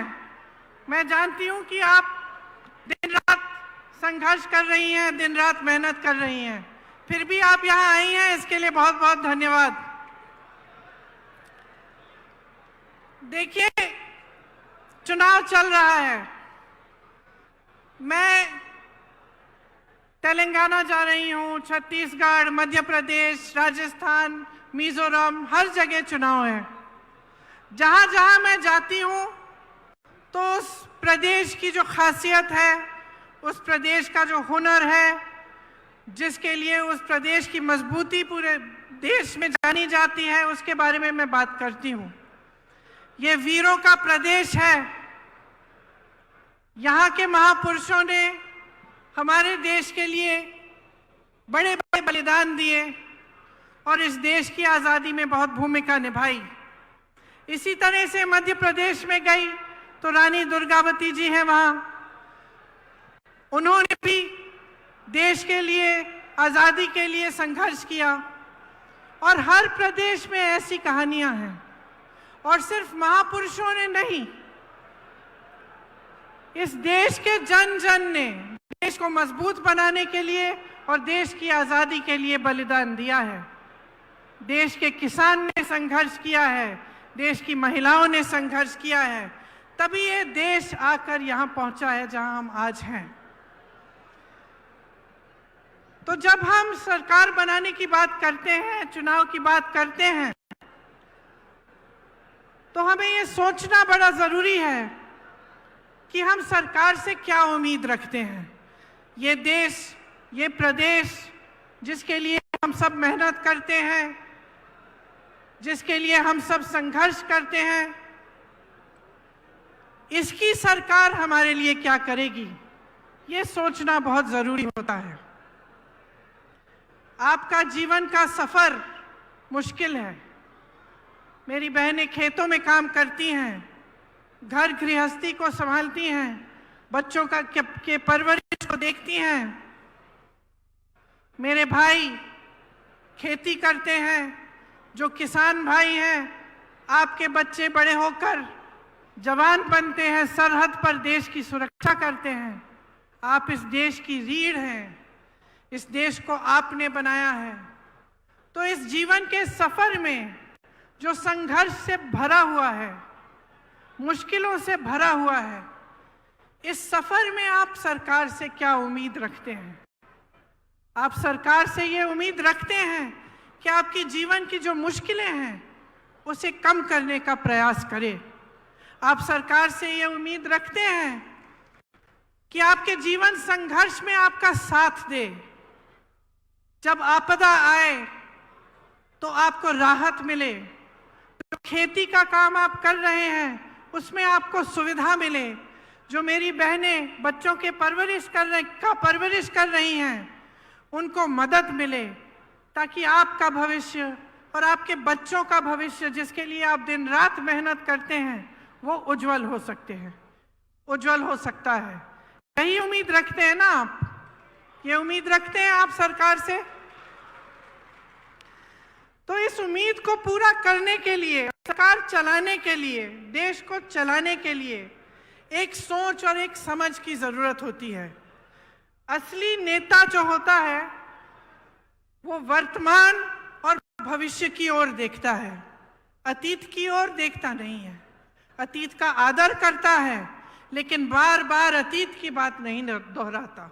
वो आगे देखता है कि हम आज जनता को किस तरह मजबूत कर सकते हैं ताकि आगे बढ़कर उनका भविष्य और भी मजबूत बने। तो इस सोच के लिए, समझ के लिए एक तरह का नेता होना चाहिए। जैसे आपने देखा, आपके प्रदेश में कांग्रेस की सरकार है। अब जो सरकार है उसने पूरी तरह से आपका जो ये जीवन सफर है इसमें आपकी मदद करने का प्रयास किया है। और अगर आप पिछले 5 सालों का आप सफर देखें तो आप ये जरूर कह पाएंगे कि राजस्थान की जो कांग्रेस सरकार रही है उसने आपके जीवन सफर को मजबूती दी है और उसको आसान करने की कोशिश की है। जो नेता सचमुच चाहते हैं कि प्रदेश आगे बढ़े, देश आगे बढ़े, वो सिर्फ अपना मान सम्मान और अपने घमंड को नहीं देखते, वो जनता को देखते हैं कि जनता के लिए क्या अच्छा है। बड़ी बड़ी इमारतें बनाना, 20,000 करोड़ का नया संसद बनाना, 27,000 करोड़ के कॉन्फ्रेंस हॉल बनाने, 16,000 करोड़ के हवाई जहाज खरीदने अपने लिए, ये एक तरह के नेता करते हैं। भाजपा के आज नेता जो हैं वो सबसे पहले अपने अहंकार को, अपने मान सम्मान को बढ़ाने के लिए अपने लिए काम कर रहे हैं और अपने उद्योगपति मित्रों के लिए काम कर रहे हैं। आप सोचिए, जब देश के प्रधानमंत्री 8-8 हजार करोड़ के हवाई जहाज खरीद रहे हैं और वही प्रधानमंत्री कहते हैं कि किसानों का कर्ज माफ करने के लिए पैसे नहीं है, 27,000 करोड़ की इमारतें बनी जा रही हैं, वही कहते हैं कि ओपीएस पेंशन के पैसे नहीं हैं। अपने बड़े बड़े उद्योगपति मित्रों को देश की सारी संपत्ति दे चुके हैं। तो आप सोचिए, आपने भरोसा करके दिया, सत्ता दी, आपने खड़ा किया, आपकी उम्मीद थी कि आपके जीवन सफर में वो आपकी मदद करेंगे, आपकी उम्मीद थी कि जो देश की संपत्ति है उसकी हिफाजत करेंगे। लेकिन क्या हुआ? देश की सारी संपत्ति अपने बड़े बड़े उद्योगपति मित्रों को दे दी। जो 6,000 करोड़ की कंपनियां थी, लाखों की कंपनियां थी, उनको कम दाम में बेच दिया। जहां से आपको रोजगार मिल सकता था वो अपने बड़े बड़े उद्योगपति मित्रों को बेचकर प्राइवेट कर दिया। जहां आरक्षण मिलता था वो भी नहीं मिलेगा। तो आपने उम्मीद की, लेकिन आपकी उम्मीद को तोड़ा गया। आज ये नौबत आ गई है कि प्रदेश की सरकार महंगाई के राहत कैंप लगा रही है, क्योंकि देश की जो सरकार है, केंद्र की जो सरकार है, उसने इतनी महंगाई बढ़ा दी है कि आप गुजारा नहीं कर पा रहे हैं। तो ये जो नजरिया है इन नेताओं का, जो भाजपा का नजरिया है, उसको आपको समझना पड़ेगा। क्योंकि जब जब चुनाव आता है तो धर्म और जाति की बात करते हैं, धर्म और जाति की ऐसी बात होती है जो आपके दिल में, आपके जज्बातों से जुड़ी होती है। धर्म की सुरक्षा, धर्म को आगे बढ़ाने की बात, इसे कोई हिंदुस्तानी नहीं नकार सकता। यह ऐसी चीज है जिससे हम सबके जज्बात जुड़े हुए हैं।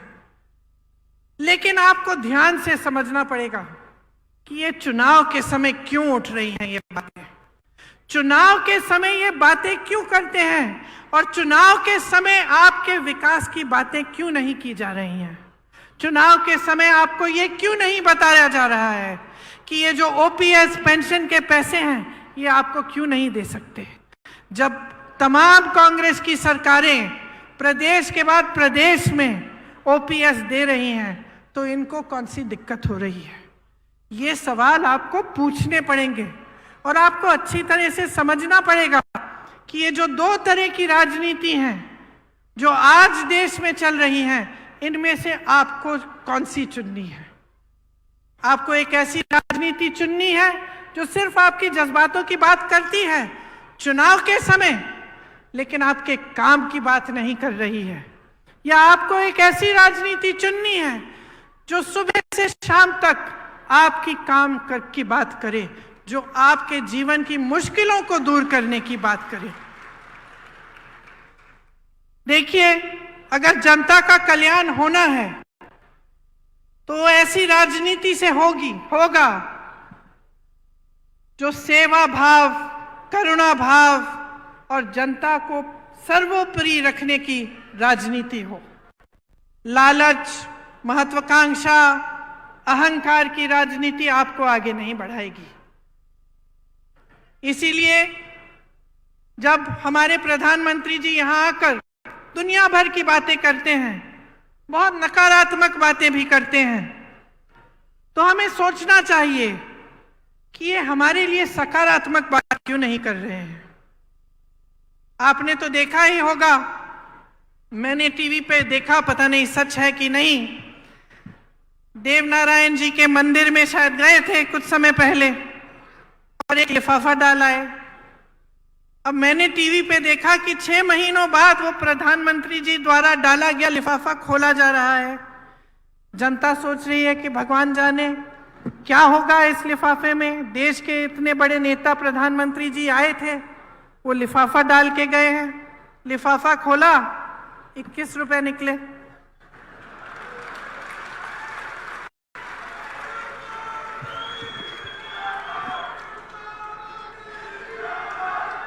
अब आप मुझे बताइए कि एक तरह से यही हो रहा है देश में।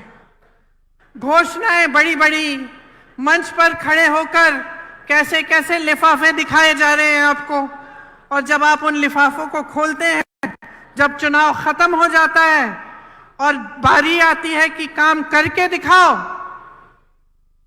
तो कुछ नहीं होता। तो इस राजनीति से सावधान हो जाइए। ये ईआरसीपी का जो जुमला है जो आपको दिया गया, यही चीज थी। ये सिर्फ एक नहर की परियोजना नहीं थी ये, बल्कि दौसा और आसपास के 12 जिलों के लिए जीवनदायिनी गंगा के समान है। भाजपा के नेता और प्रधानमंत्री जी से सिर्फ जुमलेबाजी होती है इस पर। पहले आए थे तो कहा था ईआरसीपी को राष्ट्रीय परियोजना का दर्जा दिया जाएगा। दिया क्या? दिया? आप आज तक ईआरसीपी के पानी का इंतजार कर रहे हैं कि नहीं? कर रहे हैं ना? अब मैं आपसे एक दूसरी तरह की राजनीति की बात कर रही थी, जिसका नजरिया आगे भविष्य के लिए सोचने का नजरिया होता है। तो आप सोचिए, पंडित जवाहरलाल नेहरू जी ने ऐसी जाल बिछाई थी पूरे देश में परियोजनाओं की। भाखरा नंगल डैम, रिहंद बांध, हीराकुंड, व्यास, चंबल, गंडक, कोसी, रामगंगा पर देश के 60 से अधिक बड़े बांध की परियोजनाएं बनाई। इंदिरा गांधी नहर सबसे बड़ी नहर जो है, और सैकड़ों छोटी छोटी सिंचाई और जलापूर्ति की परियोजनाएं बनाई गई। उनके बाद इंदिरा जी आई, उन्होंने ये काम आगे बढ़ाया, शास्त्री जी आए, ये काम आगे बढ़ाया। तो जब राजनीति की सोच होती है कि आप भविष्य के लिए काम किया जाएगा, देश के लिए किया जाएगा, तो ऐसे काम होते हैं। खोखली घोषणाएं नहीं होती हैं जिनको पूरा करने का कोई इरादा ही नहीं होता। तो सतर्क किसको रहना पड़ेगा बहनों, बताओ? आपको सतर्क रहना पड़ेगा। आप इतनी मेहनत करती हैं अपने बच्चों को बड़ा करने के लिए, तो इसलिए तो नहीं करती ना कि जितनी भी देश की संपत्ति है जो आपके बच्चों और उनके भविष्य को मजबूत बनाने में जानी चाहिए, वो ये लोग गवा रहे हैं। अब आप बेरोजगारी को देखिए, 45 साल में सबसे अधिक बेरोजगारी आज है। और बेरोजगारी है, फिर भी किस तरह की स्कीम ला रही है ये सरकार। आप पुलिस में हैं, मेरी बातों को सुन रहे हैं, आपकी तरह तमाम नौजवान परिश्रम करते हैं कि वो सेना में भर्ती होंगे। मैंने खुद अपनी आंखों से देखा है। उत्तर प्रदेश में एक बार मैं सुबह 4 बजे गिरफ्तार हो गई थी। उससे पहले जब पुलिस हमको ढूंढ रही थी, हम एक गांव के पास रुके, शायद 3:30 बजे होंगे सुबह के, और मैंने देखा बहुत सारे लड़के 3:30 बजे सुबह सड़क पर आ गए हैं। तो मैंने अपने साथियों से पूछा कि भाई इतनी सुबह सुबह क्या कर रहे हैं ये बच्चे यहाँ? सब दौड़ लगा रहे थे, सब मेहनत कर रहे थे कि जब सेना में भर्ती का समय आएगा तो हम भर्ती हो जाएंगे, हम अपने परिवारों के लिए कमाएंगे, हम अपना भविष्य मजबूत बनाएंगे। ये इसलिए तो नहीं मेहनत कर रहे कि 4 साल बाद वापस भेजा जाएगा इनको घर। देश के लिए बलिदान देने के लिए तैयार, सरहद पे खड़े होकर होने के लिए तैयार, वहां की बर्फीली चोटियों पर हमारी रक्षा करने के लिए तैयार। और आपने अग्निवीर जैसे स्कीम निकाल ली, जिसके जरिए 4 साल बाद ये बच्चे जिन्होंने इतनी मेहनत की, जो इतनी इच्छा से देश के लिए तैनात होने के लिए तैयार हैं, उनका भविष्य ही आपने खत्म कर लिया। इस तरह की स्कीम लाएगी क्या सरकार? जहां जहां आज मैं जाती हूं, नौजवान मिलते हैं, कहते हैं हमें जाना ही नहीं है, अब हम तो कोशिश भी नहीं करेंगे। इस बार इस साल शायद सबसे कम एप्लीकेशन गए होंगे, क्योंकि कोई मेहनत नहीं करना चाहता इतना कि 4 सालों में आपको घर जाके वापस गांव आना पड़ेगा। जब हम नौकरी के लिए इच्छा करते हैं, कोशिश करते हैं, तो सबसे बड़ी चीज क्या होती है कि हमें सुरक्षा मिलेगी, हम कमाएंगे, अपने माँ बाप की देखभाल करेंगे, अपने परिवारों को मजबूत बनाएंगे और जीवन भर हमें कुछ मिलता रहेगा। तो इसी तरह से पेंशन की बात है, जब सरकारी नौकरी के लिए जाते हैं लोग, तो एक बड़ी चीज होती है कि पेंशन मिलेगा, कि नौकरी 20 साल की नौकरी करने के बाद जब रिटायर होंगे तो कोई तो होगा हमें पूछने वाला, सरकार से हमें कुछ मिलता रहेगा। वो भी खत्म हो गया। तो आप बताइए, भयानक बेरोजगारी है। जहां जहां से रोजगार बन सकता था उसको तो आपने गवा दिया। बड़े बड़े PSU थे, BHEL जैसे, सब अपने उद्योगपति मित्रों को दे दिए। जो किसान थे, हैं, खेती करते हैं, एक जमाने में खेती से रोजगार बनते थे, गांव में रोजगार बनते थे मनरेगा के द्वारा। मनरेगा को भी इन लोगों ने कम कर दिया। ऊपर से नए रोजगार नहीं बन रहे हैं। जो छोटी दुकानें थी, जो छोटे कारोबार थे, छोटे बिजनेस थे, वो भी नौकरी देने के काम करते थे, उनको भी आपने खत्म करने के कगार पे डाक कर दिया है। आपने GST थोपी, इन पे नोटबंदी थोपी, छोटे दुकानदार GST में उलझ गए एकदम। तो जहां से रोजगार बनने थे, वो सारी जो जितनी भी जगह थी जहां से रोजगार बन सकते थे, उनको आपने खत्म कर दिया। महंगाई आपने ऐसे बढ़ा दी कि मेरी बहनें दुकान जाती हैं कुछ खरीदने के लिए, खाली हाथ वापस आती होंगी, क्योंकि कुछ मिलता नहीं है, कुछ खरीद नहीं पाती हैं, इतना संघर्ष कर रही हैं। बच्चों की फीस भरनी होती है, छत में से पानी टपक रहा है, उसकी मरम्मत करनी है, या फिर कोई बीमार पड़ता है, उसका इलाज करना है, तो टेंशन ही टेंशन होता है कि किस तरह से हम ये कर पाएंगे, क्योंकि कहीं से कमाई नहीं हो रही है।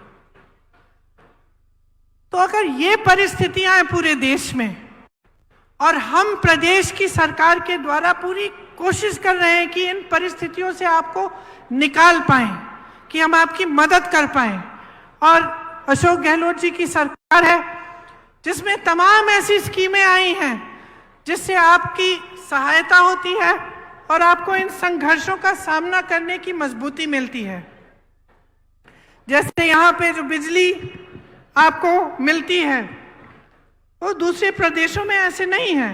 आपने सुना होगा कि प्रधानमंत्री के एक बड़े उद्योगपति मित्र हैं, अभी हाल ही में ये बात बाहर आई कि इंडोनेशिया से कोयला खरीद के यहाँ लाते हैं और लाते लाते उसका दाम दुगना बढ़ा देते हैं। तो जो बिजली की बिल आपकी चढ़ती चली जा रही है वो सारे इन उद्योगपतियों के जेब में जा रहे हैं पैसे, और सरकार को रोकना चाहिए, सरकार को रास्ता दिखाना चाहिए, लेकिन सरकार और इनको मजबूत करने का काम कर रही है और आपके जेब से पैसों को निकाल कर अपने बड़े बड़े उद्योगपति मित्रों को दे रही है। तो जैसे मैंने कहा, अब राजस्थान की हमारी प्रदेश की सरकार है। आप जानते हैं कि महंगाई के राहत कैंप राजस्थान सरकार ने आपके लिए लगाए। किससे बचाने के लिए? उस महंगाई से बचाने के लिए जो केंद्र सरकार की वजह से जिससे आप जूझ रहे हैं।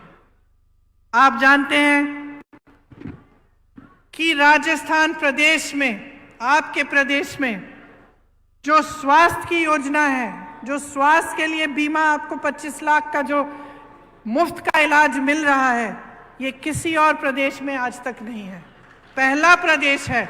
शायद अभी अभी छत्तीसगढ़ में भी कुछ समय पहले शुरू किया गया है, वो भी कांग्रेस की सरकार है। ग्रामीण क्षेत्रों के लिए 1000 इंदिरा रसोई बनाई गई हैं। ये भी राजस्थान सरकार का काम है। इसमें आपको 8 रुपए पे भरपेट भोजन मिल रहा है। गैस सिलेंडर की जो सब्सिडी है, इसके तहत आपको 500 रुपए में सिलेंडर मिल रहा है, जब भारत सरकार ने इसको 1100 से 1200 रुपए का किया था। मेरी बहनों के लिए इंदिरा गांधी स्मार्टफोन योजना के तहत मुफ्त मोबाइल मिल रहे हैं। 1 करोड़ से ऊपर उपभोक्ताओं का बिजली का बिल शून्य आया है, और ये तब जब मैंने आपको समझाया कि किस तरह से केंद्र की सरकार उन उद्योगपतियों को आगे बढ़ा रही है जो आपके जेब से बिजली का पैसा छीन रहे हैं। राजस्थान में आज मिनिमम इनकम गारंटी एक्ट लागू है। ग्रामीण रोजगार की तर्ज पर शहरों में भी रोजगार गारंटी दी जा रही है। 5 लाख गिग वर्कर्स को कानूनी सुरक्षा दी है। इनको कोई नहीं पूछता। बहनों और भाइयों, जो गांव में रोजगार नहीं मिलता शहर चले जाते हैं रोजगार ढूंढने के लिए, और शहर में गिग का काम करते हैं। कहीं पे डिलीवरी हो गई, कहीं पे जाके कुछ देना है, ये सारे काम करते हैं। उनको कोई नहीं पूछता। कोई नहीं पूछता कि इनको कितना पैसा दिया जा रहा है, कैसे काम कर रहे हैं। यहाँ राजस्थान की सरकार ने खास इनके लिए भी कानूनी सुरक्षा दी है, ताकि कोई कम पैसे ना दे पाए, कम वेतन ना दे पाए। 309 नए कॉलेज बने हैं। मैं कल परसों तेलंगाना में थी। एक सरकारी यूनिवर्सिटी नहीं बनी वहां 5 सालों में। यहां 309 नए कॉलेज, 9 नई सरकारी यूनिवर्सिटी खोली गई हैं। क्यों? क्योंकि यहां कांग्रेस की सरकार है। जहां दूसरी सरकारें हैं, आपको मालूम है उस प्रदेश में क्या हो रहा है। एक भी सरकारी यूनिवर्सिटी नहीं खोली है, लेकिन प्राइवेट यूनिवर्सिटियां खूब खोली हैं, ताकि जनता को फीस की मार पड़े और उनको मजबूरन प्राइवेट में जाना पड़े। हर जिले में यहाँ पर अस्पताल और नर्सिंग होम खोले गए हैं। सरकारी नौकरियों में ठेका की प्रथा खत्म हो गई है। 21 लाख किसानों को 14,000 करोड़ कर्ज माफ किए, और अन्नपूर्णा फूड पैकेट के माध्यम से आपको गेहूं, दाल, चीनी, तेल, नमक और मसाले मिलते हैं। लेकिन बहनों और भाइयों, ये सब काम भाजपा को पच नहीं रहे हैं। क्योंकि जब हम अपने प्रदेशों में, जहां कांग्रेस की सरकार है, इस तरह का काम करके दिखाते हैं, तब उन पर मजबूरी होती है कि वो भी अपने प्रदेशों में करें और वो भी ऐसी घोषणाएं करें, और वो ऐसा नहीं करना चाहते। उनकी सारी सरकारें सिर्फ बड़े उद्योगपतियों के लिए चलती हैं, उनमें गरीबों के लिए, मिडिल क्लास के लिए कोई सोच ही नहीं है। उनसे पूछिए, प्रधानमंत्री जी जब यहां आते हैं उनसे पूछिए, वो ये कहते हैं कि आप मेरे नाम पर, मोदी जी के नाम पर आप वोट डालिए। पूछिए, क्या प्रधानमंत्री पद छोड़कर यहां आकर मुख्यमंत्री बनने वाले हैं? क्या उनको अपनी पूरी पार्टी में कोई चेहरा नहीं मिल रहा? पूछिए ना उनसे।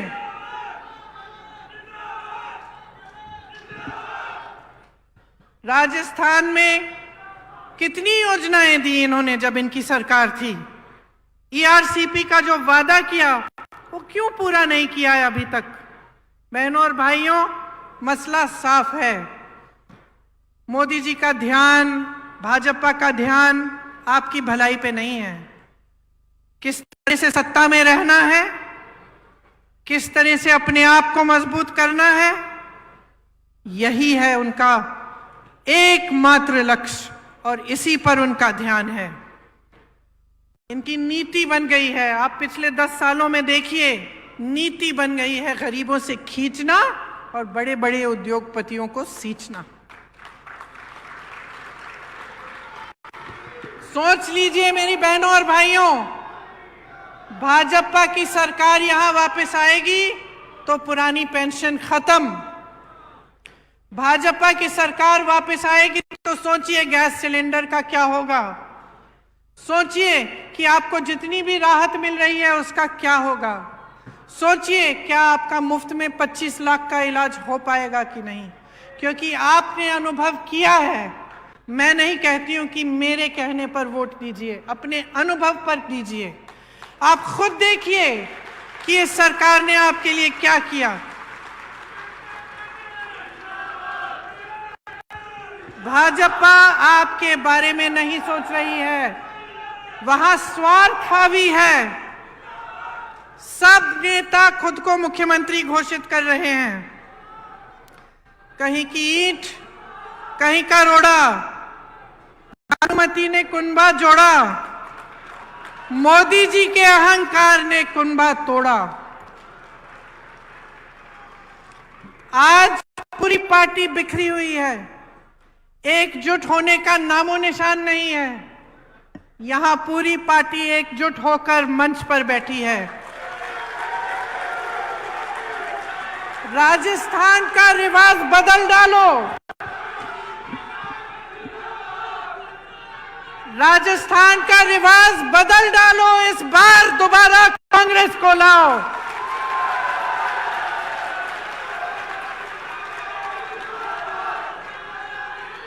इस बार आंखें खोलकर अपना वोट दो कि आपके लिए कितना काम किया है, आपके लिए कितना संघर्ष किया है, आपके लिए कितनी योजनाएं लाए हैं, और आपके जीवन में तरक्की लाने के लिए जो सरकार दिन रात काम करेगी उस सरकार को अपना वोट दो।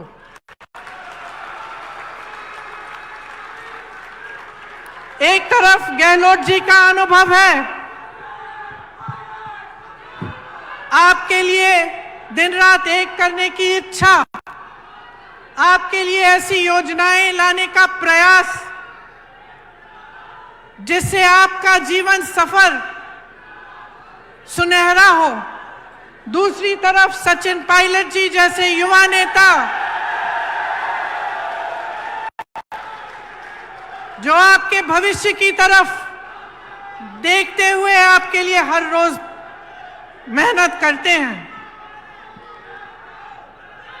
ये कांग्रेस पार्टी आपके लिए समर्पित है। ये चाहती है कि राजस्थान मजबूत बने। हम चाहते हैं कि राजस्थान का विकास हो। हम चाहते हैं कि राजस्थान में फिर से 5 सालों के लिए एक ऐसी सरकार बने जो आपकी सरकार हो। इस प्रयास में, इस कोशिश में आप हमारा समर्थन देंगे, आप हमारी सहायता करेंगे तो आप ही का भविष्य उज्जवल होगा। इसलिए आज यहाँ खड़े होकर मैं आपको धन्यवाद देना चाहती हूँ कि आपने बहुत ध्यान से मेरी बातों को सुना और मैं आशा रखती हूँ कि वोट देने के दिन भी आप इन बातों को याद रखेंगे और हमारे हाथ मजबूत करेंगे, कांग्रेस पार्टी की सरकार दोबारा बनाएंगे। जय हिंद, जय हिंद, जय हिंद। बहुत बहुत धन्यवाद प्रियंका जी। प्रियंका जी यहाँ से मेहंदीपुर बालाजी मंदिर जाएंगी। आपका इस पावन धरा पे हम सबको आशीर्वाद देने के लिए हार्दिक धन्यवाद। जय कांग्रेस, विजय कांग्रेस।